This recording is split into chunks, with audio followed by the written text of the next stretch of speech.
UBU is not doing it. They are not doing us any favor. One of our slogans, many times, if not in public, at least in private,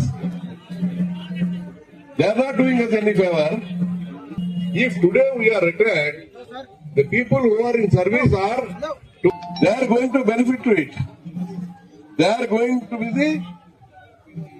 the beneficiaries without their working for it.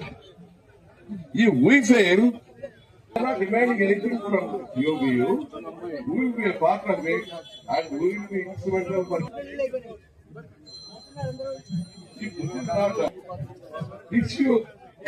the issue of the special allowance, how it has come, it has started with a nominal amount.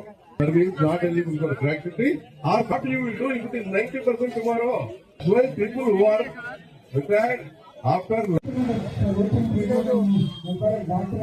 చాలా కష్ట పరిస్థితులలో ఈ ధర్నా నిర్వహించడం జరుగుతుంది. దీనికి ప్రధాన కారణం కేంద్ర ప్రభుత్వ నిర్లక్ష్య వైఖరి. ఇంతవరకు 30 ఏళ్ళైంది రిటైర్ అయిన వాళ్ళకు పింఛన్ పెరగలేదు. దురదృష్టం ఏమంటే 2001, 2005 రిటైర్ అయిన వాళ్ళు 75%, 80% మంది చనిపోయారు. వాళ్ళు చనిపోయిన తర్వాత మాకు పెన్షన్ పెంచి కూడా లాభం లేదు. రిజర్వ్ బ్యాంక్ ఆఫ్ ఇండియాకు వాళ్ళు పెన్షన్ పెంచారు. కేంద్ర ప్రభుత్వ, రాష్ట్ర ప్రభుత్వ ఉద్యోగులకు కూడా ఏ కమిషన్ వచ్చినప్పుడల్లా వాళ్ళ పెన్షన్ పెంచారు. కానీ మా పెన్షన్ ఇంతవరకు పెరగలేదు. మాకు పెన్షన్ అప్డేషన్ ఒకటి కావాలి. ఆరోగ్య బీమా పథకం అమౌంట్ కేంద్ర ప్రభుత్వం చెల్లించాలి.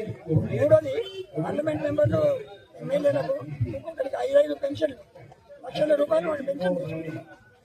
ఇది చాలా దురదృష్టకరం. ఫ్యూచర్లో, భవిష్యత్తులో ఈ తీవ్ర పరిణామాలు కేంద్ర ప్రభుత్వం ఎదుర్కోవాల్సి వస్తుంది. మా నెగోషియేటింగ్ కమిటీలో రిటైర్డ్ విశ్రాంత ఉద్యోగుల సంఘాలను పిలిచి పెన్షన్ అప్డేషన్ గురించి మాట్లాడారు.